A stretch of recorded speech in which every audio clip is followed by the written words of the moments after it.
ہنسی ہے کسے قدر روزہ میرے سرکار بانسا کا۔ حضرت علامہ مولانا محمد جمال احمد صاحب کو آواز دوں گا کہ وہ آئیں اور اپنی مد بھری آواز سے، اپنی خطاب سے ہم سامعین کے قلب کو منور و مجلہ کریں۔ آئیے ان کا استقبال نعرہ تکبیر اور نعرہ رسالت کے ساتھ کریں۔ نعرہ تکبیر، نعرہ رسالت، ذکر شہدائے کربلا، ذکر شہدائے کربلا، حسینیہ مسجد، علماء اہل سنت، نعرہ تکبیر، نعرہ رسالت۔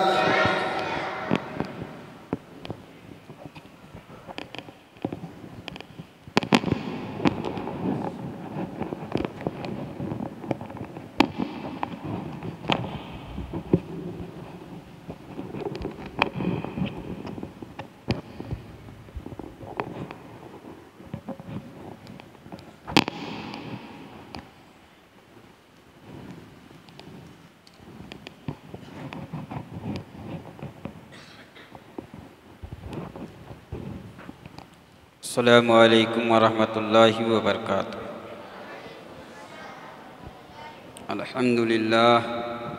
الحمدللہ رب العالمین والعاقبۃ للمتقین، والصلاة والسلام علی سید المرسلین، اما بعد فاعوذ باللہ من الشیطان الرجیم، بسم اللہ الرحمن الرحیم۔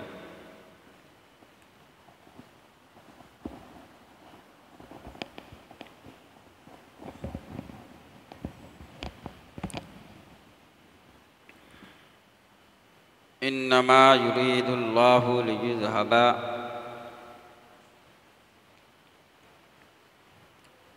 عنکم الرجس اہل البیت ویطہرکم تطہیرا۔ صدق اللہ مولانا العظیم وبلغنا رسولہ النبی الامین المتین القریب، ونحن علی ذلک لمن الشاہدین والشاکرین والحمد للہ رب العالمین۔ بعد توحید کے متوالو، اولیاء امت کے جانثارو، غوث اعظم کے چاہنے والو، اعلیٰ حضرت کے عقیدت مندو، آئیے ہم اور آپ سب سے پہلے ساری کائنات کے مرکز عقیدت جناب احمد مصطفیٰ محمد مصطفیٰ صلی اللہ تعالی علیہ وسلم کی بارگاہ بے کس پناہ میں اپنی غلامی کا ثبوت دیتے ہوئے درود شریف کا نذرانہ عقیدت پیش کریں۔ پڑھیں بآواز سے بلند، اللہم صلی علی سیدنا و صفینا و مولانا و محمد وبارک وسلم، صلاۃ و سلاما علیک یا رسول اللہ صلی اللہ تعالی علیہ وسلم۔ استاد زمن علامہ حسن رضا قبلہ بریلوی ارشاد فرماتے ہیں، کس زباں سے ہو بیاں مدح خوان اہل بیت، کس زباں سے ہو بیاں مدح خوان اہل بیت، مدح گوئے مصطفیٰ ہے مدح خوان اہل بیت۔ آج ہم اور آپ کو اہل بیت کے تعلق سے، امام حسن امام حسین کے تعلق سے سننا ہے۔ ان کے گھر جبریل بھی بے اجازت آتے نہیں، ان کے گھر جبریل بھی بے اجازت آتے نہیں، قدر والے جانتے ہیں قدر خوان اہل بیت۔ حضرات محترم، اہل بیت اطہار کے تعلق سے جو بھی بیان کیا جائے بہت ہی کم ہے، اور اہل بیت اطہار کا مرتبہ ہم کیا سمجھ پائیں گے؟ اگر اہل بیت اطہار کا مرتبہ سمجھنا ہے تو چلو بریلی کی سرزمین پر۔ حضور مفتی اعظم ہند علیہ رحمت و رضوان کے ایک مرید سے کسی نے کہا کہ تم کسی کو مفتی اعظم بنا دیتے ہو، کسی کو اعلیٰ حضرت کا خطاب دیتے ہو، کسی کو استاد زمن کہہ دیتے ہو، آخر وجہ کیا ہے؟ جن کو کوئی قسم کا مسئلہ نہیں معلوم ہے، جن کو کسی تعلق سے سوال و جواب نہیں آتا ہے، ان کو تم مفتی اعظم ہند کہتے ہو؟ کہا اگر تم میرے پیر و مرشد پر انگلی اٹھاتے ہو تو چلو اور چلتے ہیں، ساتھ میں سوال کرتے ہیں، دیکھتے ہیں جواب دیتے ہیں کہ نہیں۔ اس مرید نے اس شخص کو لے کر کے اور حضور مفتی اعظم ہند کی بارگاہ میں حاضری دی تھی۔ دینے کے بعد میں اس شخص نے کہا ہے مفتی اعظم ہند جو آپ کا لقب ہے، ہمارے چند سوال ہیں، کیا آپ جواب دے سکتے ہیں؟ کیا آپ جواب دینے کے لیے راضی ہیں؟ حضور مفتی اعظم ہند فرماتے ہیں تیرا سوال کیا ہے؟ کہا اہل بیت کے نام گنا دو۔ اہل بیت میں کون لوگ شامل ہیں انہیں بتا دو۔ حضور مفتی اعظم ہند علیہ رحمت و رضوان اپنے کمرے سے باہر نکلتے ہیں اور نکلنے کے بعد میں گھر کی طرف چلتے ہیں۔ اس شخص نے کہا اے نوجوان، تیرے پیر و مرشد سے میں نے سوال کیا، دیکھ لو انہیں اہل بیت کا نام نہیں معلوم ہے۔ وہ گھر گئے ہیں وہ گھر گئے ہیں اور کتاب دیکھ کر کے اہل بیت کے بارے میں ہمیں بتائیں گے۔ ادھر سے جب حضور مفتی اعظم ہند پلٹ کر آتے ہیں تو دیکھنے والوں نے دیکھا کہ حضور مفتی اعظم ہند کے چہرے سے پانی کے قطرے ٹپک رہے تھے، ہاتھ سے پانی کے قطرے ٹپک رہے تھے۔ اس نوجوان نے پوچھا اے مفتی اعظم ہند، آپ گھر نہیں گئے تھے، آخر گئے کہاں تھے؟ حضور مفتی اعظم ہند فرماتے ہیں نادان، میرا نام مفتی اعظم ہند ہے، اہل بیت کی وہ شان ہے کہ مفتی اعظم ہند بغیر وضو کے اہل بیت کا نام نہیں لیتا۔ اب تجھے پوچھنا ہے وہ پوچھ، جو تجھے سوال کرنا ہے وہ سوال کر۔ تو یہ اہل بیت کا ادب اور محبت تھی حضور مفتی اعظم ہند کا کہ انہوں نے اہل بیت کا نام بغیر وضو کا نہیں لیتے۔ اور آج ہم اور آپ کیسی محبت ہے۔ حضور مفتی اعظم ہند کے بارے میں جتنا بھی بیان کیا جائے کہ اہل بیت سے کتنی محبت تھی، بہت ہی کم۔ اہل بیت اطہار میں کون لوگ شامل ہیں؟ فقہا فرماتے ہیں حضرت فاطمہ، حضرت حسن، حضرت امام حسین یعنی حضرت فاطمہ کی جتنی اولادیں ہیں سب کے سب اہل بیت میں شامل ہیں۔ دوسرے فقہا فرماتے ہیں کہ تمام صحابہ بھی اہل بیت میں شامل ہیں، یعنی 4 خلیفہ جو مشہور ہیں وہ بھی شامل ہیں، حضرت علی بھی شامل ہیں۔ اور میرے آقا صلی اللہ تعالیٰ علیہ وسلم نے فرمایا تھا اے صحابہ، جانتے ہو بنی اسرائیل کے 72 فرقے ہوئے تھے، لیکن میری امت میں 73 فرقے ہوں گے، اس میں سے ایک ہی جنتی ہوگا۔ صحابہ نے عرض کیا یا رسول اللہ وہ فرقہ کون سا ہوگا؟ تو جال حق کی عبارت ہے، آپ اٹھا کر کے دیکھ لیجئے۔ میرے آقا فرماتے ہیں جو میرے اور میرے صحابہ کے طریقے پر ہوگا، اہل بیت کے طریقے پر ہوگا، وہی فرقہ جنتی ہے، باقی سب جہنمی ہے۔ میرے آقا فرماتے ہیں اہل بیت اطہار، ایک مقام پہ میرے آقا صلی اللہ تعالیٰ علیہ وسلم ارشاد فرماتے ہیں جب میرے آقا صلی اللہ تعالیٰ علیہ وسلم دنیا سے رخصت ہونے لگے یعنی پردہ فرمانے لگے تو صحابہ نے عرض کیا یا رسول اللہ، اتنے دن تک میں آپ کا دیدار کرتا رہا، آپ کے پاس آتا رہا، لیکن جب آپ نہیں رہیں گے تو میں کس کا سہارا لوں گا، کس کے پاس جاؤں گا؟ میرے آقا نے فرمایا صحابہ، میں تمہارے درمیان 2 چیزوں کو چھوڑ کر جا رہا ہوں، اگر تم ان دونوں کو مضبوطی سے پکڑ لیے تو کبھی بھی تم گمراہ نہیں ہو سکتے ہو، کبھی راستے سے نہیں بھٹک سکتے ہو۔ صاحب پوچھنے والوں نے پوچھا اے رسول اللہ وہ کون سے 2 چیزیں ہیں؟ کہا ایک میرے اوپر نازل کی ہوئی کتاب یعنی قرآن مقدسہ ہے، اور دوسری میرے اہل بیت ہیں، اگر تم نے ان کو پکڑ لیا مضبوطی سے تو دنیا میں ہمیشہ کامیاب ہو۔ نعرہ تکبیر، نعرہ رسالت، ذکر شہدائے کربلا، علماء اہل سنت، حسینیہ مسجد، مدرسہ نور الاسلام، نعرہ تکبیر، نعرہ رسالت۔ تو محب اہل بیت بننا آسان نہیں ہے۔ ایک سوال میں آپ کو ایک نکتہ دیتا ہوں۔ مختار بن ثقفی کا تو نام سنا ہوگا، جس نے قاتلان حسین کا بدلہ لیا تھا۔ جب اس کا چرچا ہو گیا، دور دور تک لوگ اس کو جان گئے، تو اس نے نبوت کا دعویٰ کیا۔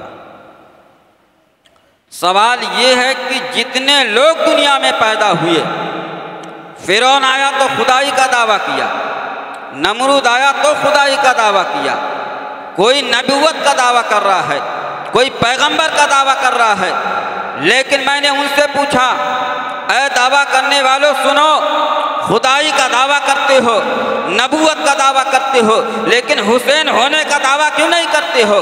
تم یہ کیوں نہیں کہتے ہو میں حسین ہوں؟ یہ نہیں کہتے ہو کہ امام علی مقام ہوں؟ یہ نہیں کہتے ہو کہ میں نبی کا نواسہ ہوں؟ آخر یہ دعویٰ کیوں نہیں کرتے ہو؟ تو سوال کرنے والے سے جب لوگوں نے سوال کیا تو جواب دینے والے نے جواب دیا، اے سوال کرنے والے سن لے، حسین بننا آسان نہیں ہے۔ کہا کیوں؟ کہا حسین بننے کے لیے 72 زخم کھانے ہوں گے، بھائی کے بازو کٹانے ہوں گے، بیٹے کی شہادت دینی ہوگی، بھتیجے کی شہادت دینی ہوگی، اس کے بعد جا کر کے تب حسین بننا پڑے گا۔ اس لیے ہمارے بس کی بات نہیں حسین بننا، اس لیے ہم نبوت کی دعویٰ کرتے ہیں، خدائی کا دعویٰ کرتے ہیں، حسین ہونے کا دعویٰ نہیں کرتے۔ حسین بننا آسان نہیں ہے، حسین بننا آسان نہیں ہے۔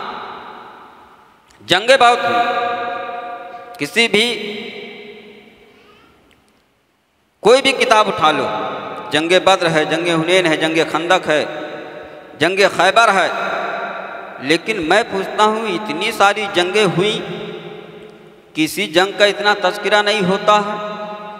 جب محرم کا مہینہ آتا ہے تو امام حسین کا گلی کوچوں میں تذکرہ، مسجدوں میں تذکرہ، جہاں دیکھو وہاں امام حسین کی مجلس۔ آخر کیوں؟ کیا وجہ ہے؟ جنگ تو سب ہوئی ہیں، سب میں گردن کٹے، سب میں بازو قلم ہوا، سب میں جو ہے اسلام پر لوگوں نے اپنے جان کو نچھاور کیا، لیکن کربلا کا جب مقام آتا ہے، امام علی مقام کی بات آتی ہے تو ہر گلی کوچے میں اسٹیج سج جاتے ہیں، مسجدیں سجا دی جاتی ہیں۔ محرم کا مہینہ آ گیا، راستے میں سبیلیں لگا دی گئیں، انسان مچلنے لگ جاتا ہے۔ محرم کا مہینہ آ گیا، آخر کیوں محرم کو یاد کیا جاتا ہے؟ جنگ بدر کا ذکر نہیں ہوتا، جنگ حنین کا ذکر نہیں ہوتا، جنگ احد کا ذکر نہیں ہوتا۔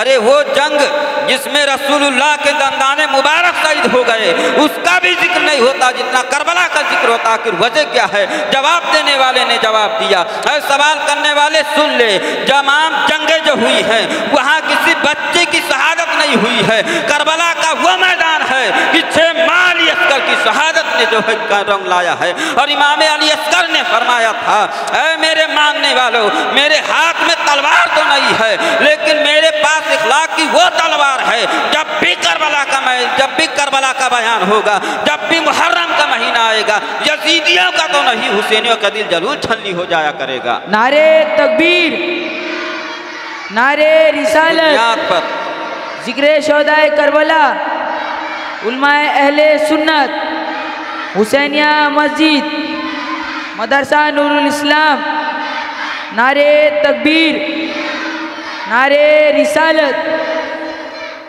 اس بنیاد پر کربلا کا ذکر بہت زیادہ ہوتا ہے۔ کرب و بلا لفظ کیا ہے؟ کربلا نہیں ہے، کرب و بلا۔ اور کرب و بلا جو میدان تھا اس کے کئی نام ہیں، میدان نینوا، میدان ماریا، یہ بھی نام ہے، لیکن کرب و بلا کے نام سے مشہور ہوا۔ امام حسین رضی اللہ تعالیٰ عنہ اہل بیت اطہار میں سے، حضرت امام حسن اہل بیت اطہار میں سے۔ اچھا، ہم امام حسین کو 2 ہی بھائی جانتے ہیں کہ امام حسین 2 بھائی تھے؟ نہیں، امام حسین 3 بھائی تھے، حضرت امام حسن، حضرت امام حسین، حضرت امام محسن۔ حضرت امام محسن رضی اللہ تعالیٰ عنہ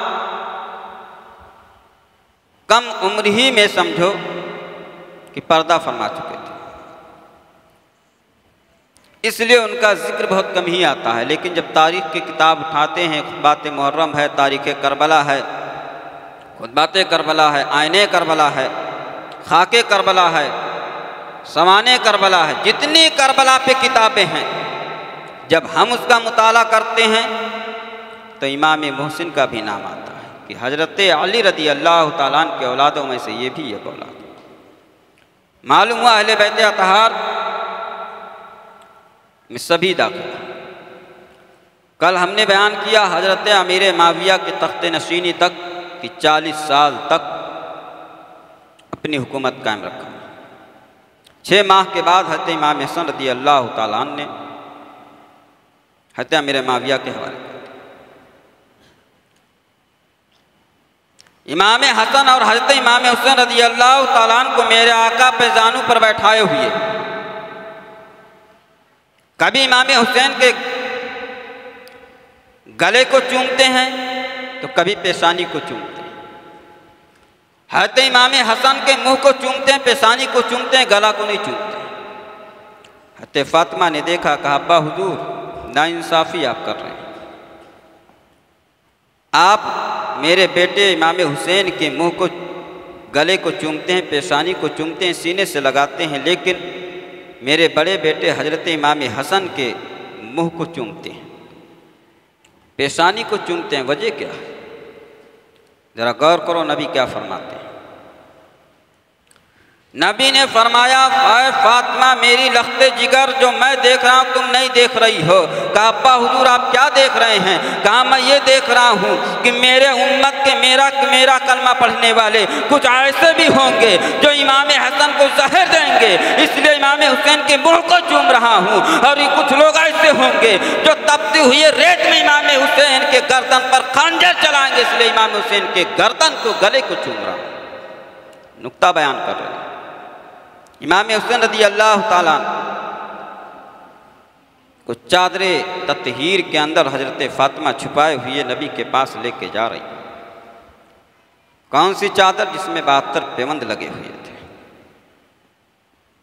چادر تطہیر کے اندر چھپائے ہوئے لے کر کے جاتی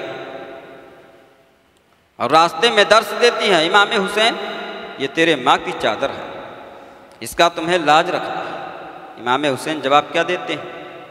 امام حسین مسکرا کر کے کہا امی جان یہ تیری چادر تطہیر ہے جس میں 72 پیوند لگے ہیں، لیکن ایک دن ایسا آئے گا، ایک وقت ایسا آئے گا، ایک زمانہ ایسا آئے گا، ایک مہینہ ایسا آئے گا جس میں یہ تیرا حسین اپنے جسم پر 72 زخم کھا کر کربلا کی ریت پر اپنی جان کو دے دے گا، تمہاری چادر تطہیر کی عزت و آبرو کو بچا لے گا۔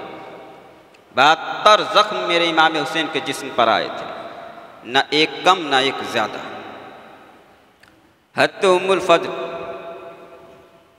بنت حارث رضی اللہ تعالیٰ نبی کی بارگاہ میں حاضر ہوتی ہیں، عرض کرتی ہیں یا رسول اللہ آج میں نے ایک خواب دیکھا، بہت ڈراؤنی خواب ہے، میں بیان کرنے سے قاصر ہوں۔ میرے آقا نے فرمایا ام الفضل وہ خواب کیا ہے تم بیان کرو۔ ام الفضل فرماتی ہیں اے میرے آقا وہ خواب یہ ہے میں نے دیکھی ہوں، میں اپنے خواب میں دیکھتی ہوں کہ آپ کے جسم سے ایک ٹکڑا کاٹا گیا ہے، میرے آغوش میں رکھا گیا ہے، میں ڈر گئی سہم گئی ہوں، آخر ماجرا کیا ہے؟ میرے آقا فرماتے ہیں اے ام الفضل جو تم نے دیکھا حقیقت میں سچ ہے، میری بیٹی فاطمہ کے یہاں ایک بیٹا پیدا ہوگا جو میرے جسم کا ٹکڑا ہوگا، وہ امام حسین۔ اب بتاؤ جس کو امام حسین کو اپنے جسم کا ٹکڑا کہہ رہے ہیں، کربلا میں جب ظالموں نے امام حسین پر تیر چلایا تو کیا نبی کو تکلیف نہیں ہوئی؟ کیا نبی کو رنج و علم نہیں پہنچے؟ واقعی میں میرے آقا صلی اللہ علیہ وسلم کو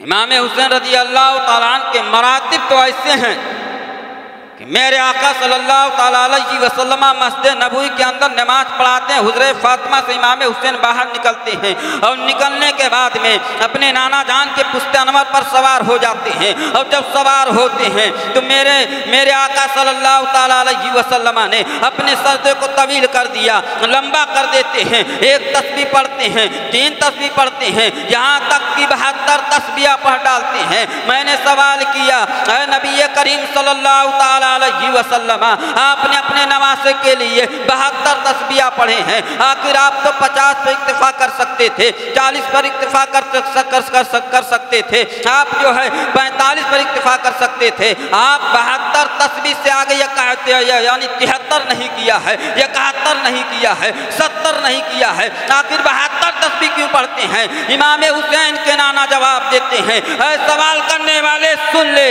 یہ سوال مجھ سے مت کر، میرے نواسے امام حسین سے پوچھ لے۔ اے امام حسین تم نے جو ہے تمہارے لیے نانا جان نے 72 تسبیح تسبیح پڑھے ہیں، تم امام حسین تم نانا جان کی 72 تسبیح کا جواب کیسے دو گے؟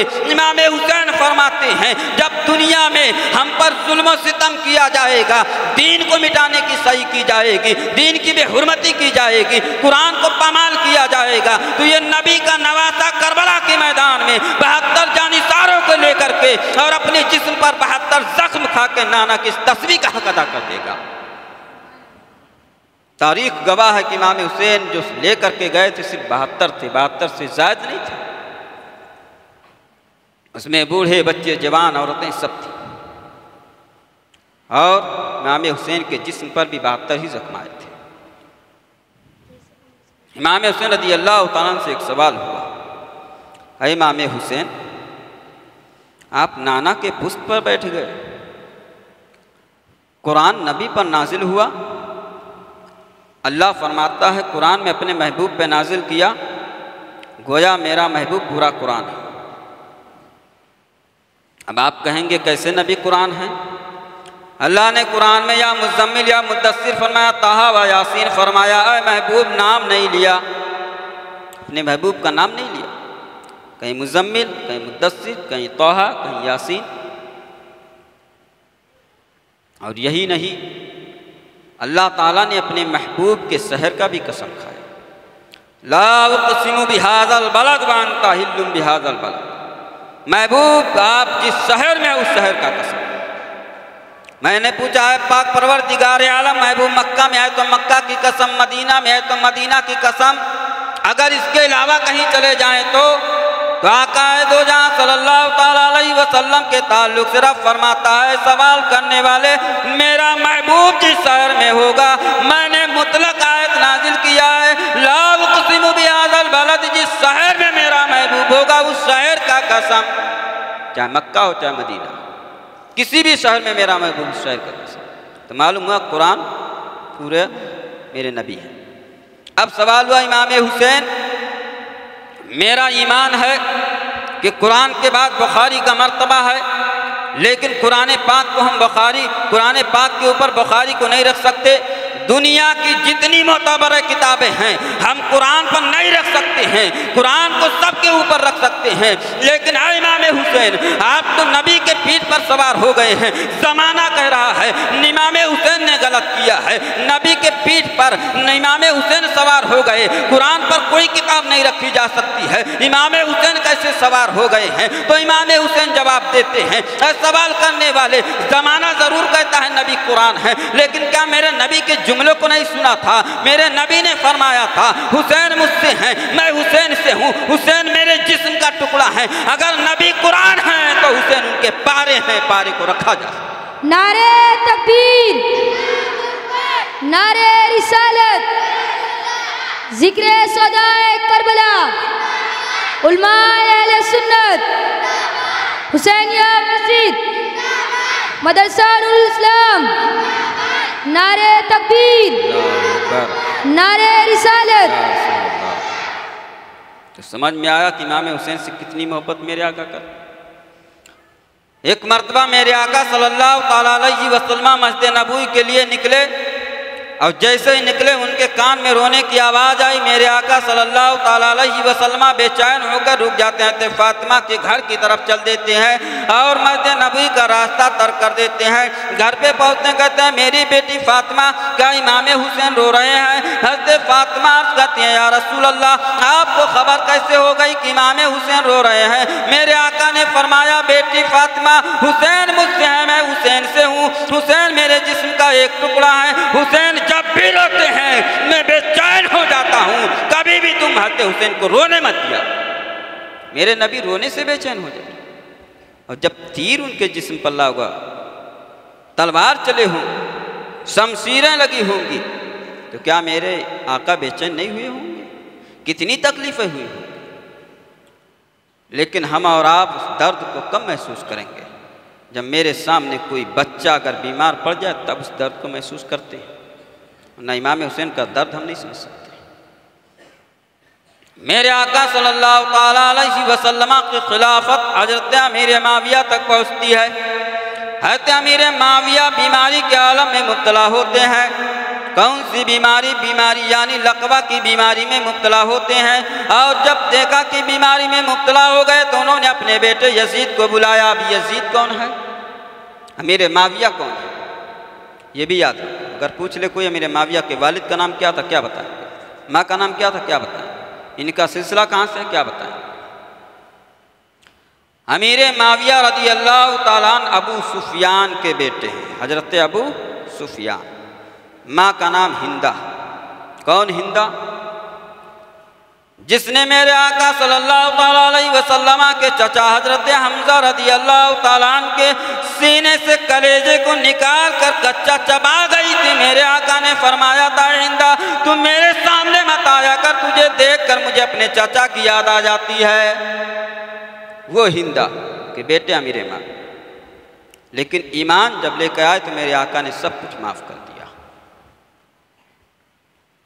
میرے آقا صلی اللہ تعالیٰ علیہ وسلم کی خلافت امیر معاویہ تک پہنچتی ہے۔ امیر معاویہ بیماری کے عالم میں، حضرت امیر معاویہ اپنے بیٹے یزید کو بلاتے ہیں۔ یزید کا نام یزید اس لیے رکھا گیا تھا کہ ملک شام کا گورنر امام امیر معاویہ کے بھائی یزید تھے۔ حضرت یزید یعنی امیر معاویہ کے بھائی یزید تھے، اور جب ان کے بھائی یزید کا انتقال ہو گیا تو امیر معاویہ نے اپنے بھائی کے نام کو زندہ کرنے کے لیے، رکھنے کے لیے اپنے بیٹے کا نام یزید رکھ دیا تھا۔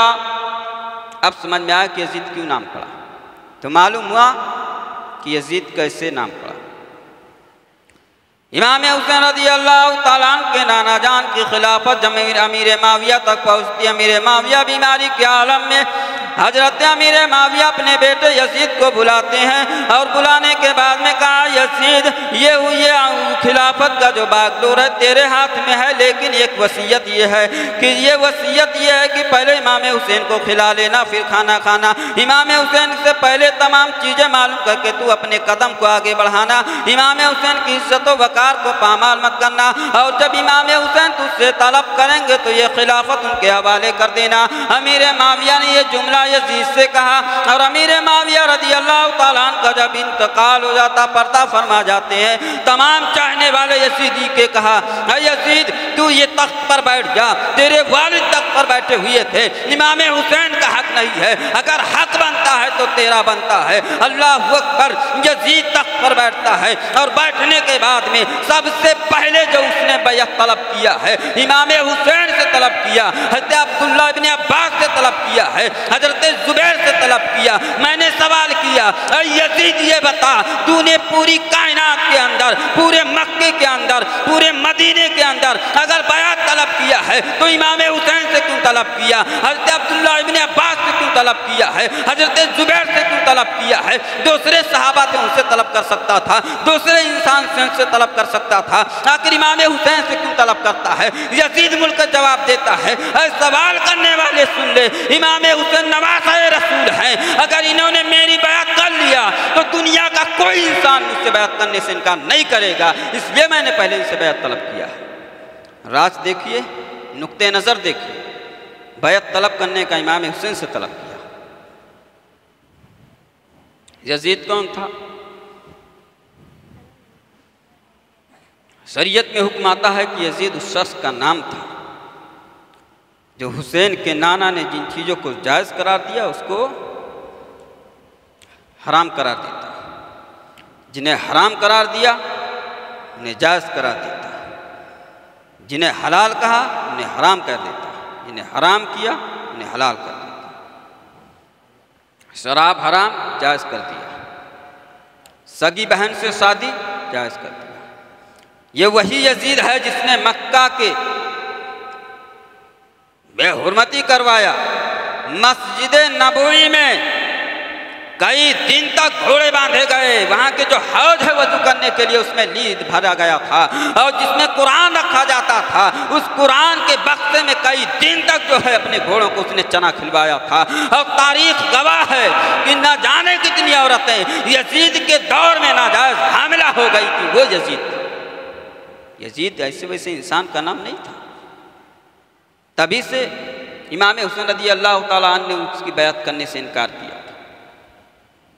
امام حسین کو تو دولت مل رہی تھی، شہرت مل رہی تھی، حکومت مل رہی تھی، لیکن انکار کر دیا۔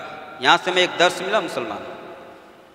امام حسین سے پوچھا گیا، امام حسین یزید تو آپ کو دولت دینے کے لیے تیار تھا، آپ کو حکومت دینے کے لیے تیار تھا، گورنر بنانے کے لیے تیار تھا، آپ کے قدموں میں سونے چاندی کا ڈھیر لگانے والا تھا، لیکن آپ نے جو ہے یہ یزید کی بیعت کیوں نہیں کیا؟ آخر اپنا سر دے دیا لیکن بیعت کیوں نہیں کیا؟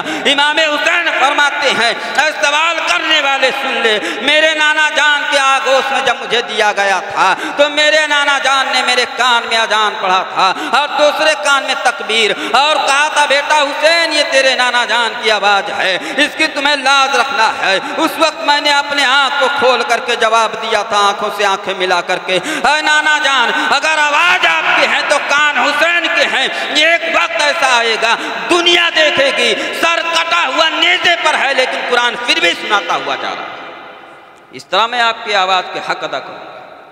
وہ امام حسین کہا میں اس لیے ضد کی بیعت نہیں کر رہا ہوں کہ میرے نانا جان نے جن چیزوں کو حرام کیا ہے وہ حلال کر رہا ہے، جن کو جو ہے حرام کیا ہے اسے وہ حلال کر رہا ہے، اس لیے میں یزید کی بیعت نہیں کر سکتا ہوں۔ میں دین اسلام کے لیے، دین اسلام کے دامن پہ کیچڑ اچھالا جائے مجھے برداشت نہیں ہے۔ جس دین کے لیے میرے نانا کے دندان شہید ہو گئے اس دین کے لیے میں ہاتھ ملا لوں، ایسا ہو نہیں سکتا۔ اور ہم اور آپ کیا کرتے ہیں؟ اگر کل حضرت فاطمہ نے پوچھ لیا میدان محشر، اے نبی کی کلمہ پڑھنے والیوں یہ بتاؤ میں نے دین کے خاطر اپنے اولاد کی قربانی دے دی، دین کے خاطر اپنے اولاد کو قربان کر دیا، تیرے بیٹے کے سامنے نبی کو گالی دیا گیا سنتا رہا، تیرے بیٹے کے سامنے نبی کو برا بھلا کہا سنتا رہا، اور اپنے بیٹے کے محبت میں اتنی تو پاگل ہو چکی تھی کہ کبھی اسے تو دین اسلام کی طرف راغب نہیں کیا، کبھی تو نے مدرسے میں نہیں ڈالا کہ قرآن پڑھ لے، کبھی تو نے کسی مولوی کے درسگاہ میں نہیں بھیجا کہ کم سے کم بسم اللہ سیکھ لے۔ کیا تجھے یہی محبت تھی نبی سے؟ کیا تجھے یہی محبت اور الفت و چاہت تھی نبی سے؟ تو اس وقت آج ہماری جو خواتین ہیں کیا جواب دیں گی؟ کس لیے تیار کیا؟ نبی کریم صلی اللہ تعالیٰ علیہ وسلم جنگ میں ہیں، دو ننھے بچے سنتے ہیں کہ نبی کو گالی دیا جا رہا ہے، ابو جہل گالی دیتا ہے، نبی کو شہید کرنے کے لیے ابو جہل نے لشکر لے کر کے آیا ہے، دونوں بچے پہنچتے ہیں، جب دونوں بچے پہنچتے ہیں کہتے ہیں نبی تو ہمیں اجازت نہیں دیں گے جنگ میں جانے کے لیے، پیچھے سے چھپ کر کے دیکھتے ہیں، اور دیکھنے کے بعد میں انہیں کیا خبر تھی کہ نبی جس طرح آگے دیکھتے اسی طرح پیچھے دیکھتے ہیں، دونوں بچے اپنی ننھی تلوار لے کے میدان میں پہنچتے ہیں، اور پہنچنے کے بعد میں حضرت عبد الرحمن بن عوف سے پوچھا، اے چچا جان بتاؤ ابو جہل کون ہے؟ ابو جہل کہاں ہے؟ کہا تم کیا کرو گے؟ کہا اسے مارنے کے لیے آیا ہوں، وہ میرے آقا کو گالی دیتا ہے، میرے آقا کو برا بھلا کہتا ہے، میرے آقا کی شان میں گستاخی کرتا ہے، میں اسے ختم کرنے کے لیے آیا ہوں۔ حضرت عبد الرحمن بن عوف کہتے ہیں تم تو ابھی چھوٹے ہو، تم تو ابھی جو ہے ننھے سے ہو، تم سے تلوار پکڑی نہیں جا رہی ہے، تم سے برابر چلا نہیں جا رہا ہے، تم ابو جہل کو کیسے مارو گے؟ تم ابو جہل تک کیسے پہنچو گے؟ کہا تم خالی پتہ بتا دو پھر دیکھنا میں کیسے مارتا ہوں۔ عبد الرحمن بن عوف نے کہا وہ دیکھو جو سوار ہے، ہاتھی پر جو سوار ہے وہی ابو جہل ہے، وہی ابو جہل ہے، اس لشکر کا جو ہے سپاہ سالار ہے، اس لشکر کا مالک ہے۔ دونوں بچے لشکر کے یعنی دونوں بچے سپاہیوں کے ٹانگوں کے بیچ سے نکلتے ہوئے ابو جہل تک پہنچنے کی کوشش کر رہے ہیں۔ آخرکار مشیت کو بھی یہی منظور تھا۔ اس ابو جہل نے کہا اے میرے سپاہیوں جاؤ، تم میری رکھوالی کیا کرتی ہو؟ میں کوئی پرندہ ہوں جو مجھے کوئی اٹھا لے جائے گا، میں کوئی چھوٹا بچہ ہوں جو مجھے کوئی ختم کر دے گا، تم میرے پاس سے جاؤ اور جا کر کے ان سپاہیوں کا مقابلہ کرو، جا کے ان سے تم لڑائی کرو۔ جیسے اتنا کہتا ہے سارے سپاہی اس سے چل دیے۔ اب دونوں ننھے بچے پہنچتے ہیں اور پہنچنے کے بعد میں پہنچے اور دونوں بھائیوں نے ابو جہل پر ٹوٹ پڑتے ہیں، ابو جہل چیختا ہوا زمین پر گرتا ہے، یعنی دونوں بچے جب ٹوٹتے ہیں کتابوں میں آتا ہے، بخاری شریف میں آیا ہے، بخاری جلد دوم میں، کہ جب ابو جہل کے اوپر دونوں بچے ٹوٹتے ہیں، وہ ہاتھی سے نیچے اتر چکا تھا، تب جا کر کے دونوں بچے اس پر حملہ کرتے ہیں، اور جب وہ نیچے زمین پہ گرا اور اپنی آنکھ کو بند کرنے لگا، حضرت عبداللہ ابن مسعود اس کے پاس جاتے ہیں، حضرت عبد الرحمن بن عوف جاتے ہیں، دیکھتے ہیں ابو جہل زمین پر پڑا ہوا ہے، ایک ظالم نے دونوں بچوں پر حملہ کرتا ہے، دونوں بچے بھی شہید ہو جاتے ہیں، ابو جہل تڑپ رہا ہے۔ حضرت عبداللہ ابن مسعود نے دیکھا کہ میرے نبی نے جو لکیر کھینچا تھا، ایک لکڑی لے کر کے اور اس میدان میں لکیر کھینچا تھا، ابو جہل نہ اس سے ادھر مر سکتا ہے، نہ ابو جہل ادھر مر سکتا ہے، اسی لکیر پہ ابو جہل مرے گا۔ عبداللہ ابن مسعود نے کہا جب میں نے نظر سے دیکھا تو اسی لکیر پر ابو جہل ٹاپ رہا تھا، اور ان دونوں بچوں نے اپنی جان کی پرواہ نہ کیا اور ابو جہل پر ٹوٹ پڑے۔ آج ہمارے بچے ہیں کہ ہمارے بچوں کے سامنے نبی کو گالی دیا جاتا، لیکن بچے سنتے رہتے ہیں۔ یہی پرورش ہماری، یہی ہم نے ان کی تربیت کیا ہے کہ ہمارے سامنے مسجدوں کو منہدم کر دیا جائے، ہم آواز تک نہ اٹھا سکیں، ہمارے سامنے امام کو گالی دیا جائے، ہم آواز تک نہ اٹھا سکیں۔ امام کا مرتبہ جانتے ہیں، یہی جانتے ہیں کہ امام صاحب آئے، مصلی اللہ پر کہا، چلے گئے امام صاحب ہیں؟ نہیں، امام کا لفظ کہاں سے ملا ہے؟ امام حسین کو کیا کہتے ہیں؟ حضرت حسین کو کیا کہتے ہیں؟ امام حسین کہتے ہیں نا۔ امام کا لفظ کہاں سے آیا؟ امام حسین سے۔ امام حسین فرماتے ہیں میرے ماننے والوں، جس طرح تم مجھے امام مان کر کے میری عزت و تکریم کرتے ہو، اسی طریقے سے نا 5 وقت کی نماز پڑھانے والے امام کی عزت و وقار کرو، اور جب اس کی عزت و وقار کرو گے میدان محشر میں وہی امام حاضر ہوگا، نبی ہاں موجود ہوں گے، اللہ تبارک و تعالیٰ موجود ہوگا، ہم بھی وہاں موجود ہوں گے، اور جب تم کہو گے اے میرے آقا میں نے اس عالم کے پیچھے، اس امام کے پیچھے نماز ادا کیا ہے، اگر اس امام نے چاہا اور تمہاری بخشش کرا دیا تو تمہاری بخشش ہو جائے گی، اگر امام نے چاہا اور کہہ دیا پاک پروردگار عالم اس نے مجھے دنیا میں گالی دیتا تھا، مجھے دنیا میں تکلیف پہنچاتا تھا، میں اس سے خوش نہیں رہا کرتا تھا، اس نے مجھے برا بھلا کہا کرتا تھا، برا بھلا کہا کرتا تھا، میرے پیٹھ پیچھے میری برائی کیا کرتا تھا، ہم میں اس کی بخشش کرانے کے لیے نہیں ہوں۔ میرے آقا فرماتے ہیں جس مقتدی کا اس کا امام بخشش نہ کروائے، میں بھی اس کی بخشش نہیں کروا سکتا ہوں۔ آقا سے پوچھا گیا اے رسول اللہ کیوں؟ کہا العلماء ورثۃ الانبیاء، علماء انبیاء کے وارث۔ حدیث پاک، اور امام کے مرتبے کو ہم نہیں سمجھتے، امام کی بات کو نہیں سمجھتے۔ کم سے کم امام اگر مانا ہے تو دل سے مانو میرے دوستو، جھوٹ امام نہ مانو۔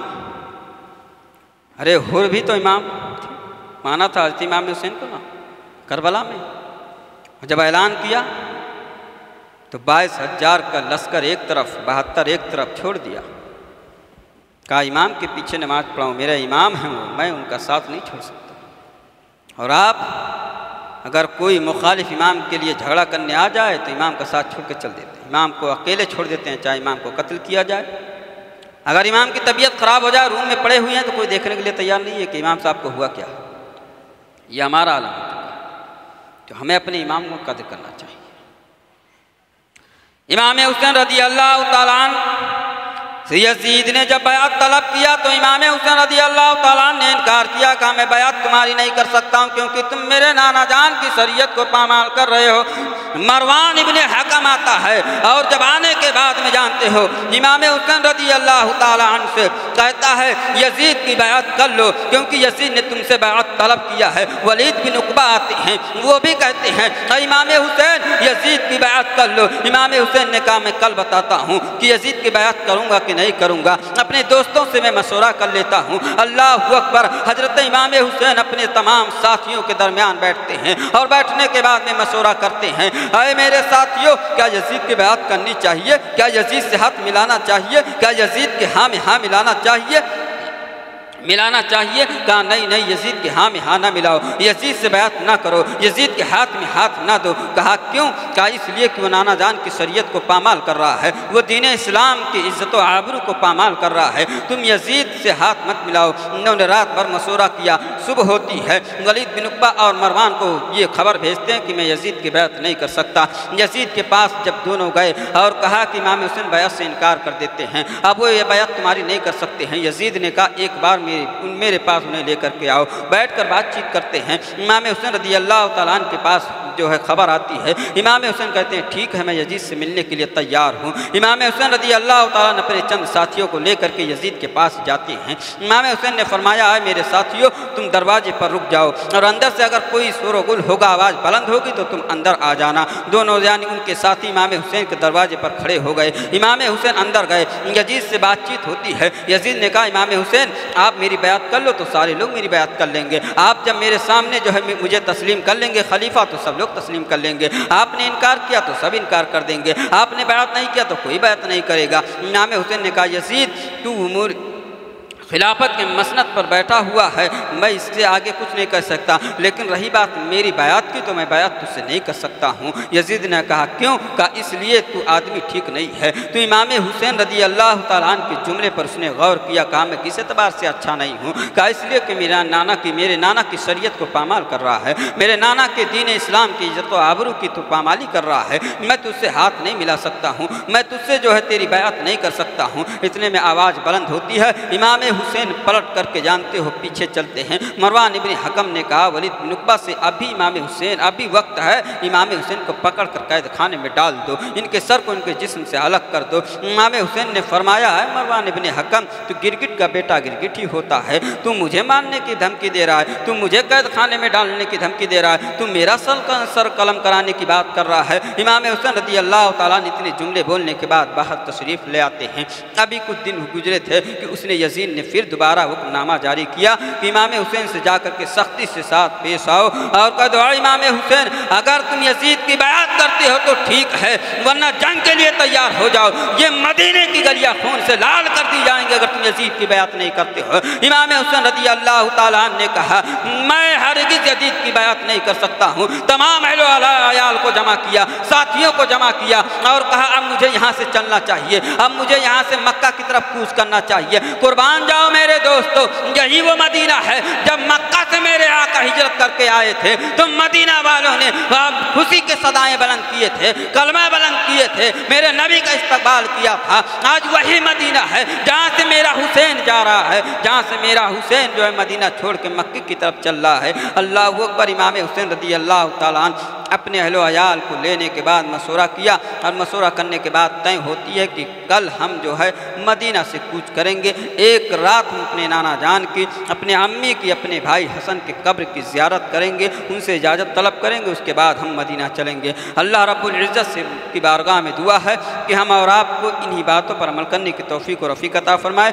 اگر انشاءاللہ العزیز کل ہم یہاں سے مدینہ سے روانگی اور پھر مکہ سے پھر کوفہ کون گئے تھے، کن کو پہلے بھیجا گیا تھا، سارے واقعات کو ہم بالتفصیل جو ہے سماعت کریں گے۔ اللہ رب العزت کی بارگاہ میں دعا ہے کہ ہم اور آپ کو سننے اور سنانے کی توفیق عطا فرمائے اور سننے کے ساتھ ساتھ ان باتوں پر عمل کرنے کی بھی توفیق عطا فرمائے۔ امام حسین سے نا سچی عقیدت و محبت رکھنے کی توفیق و رفیق عطا فرمائے۔ وآخر دعوانا الحمدللہ رب العالمین۔ السلام علیکم۔ کھڑے کے صلوات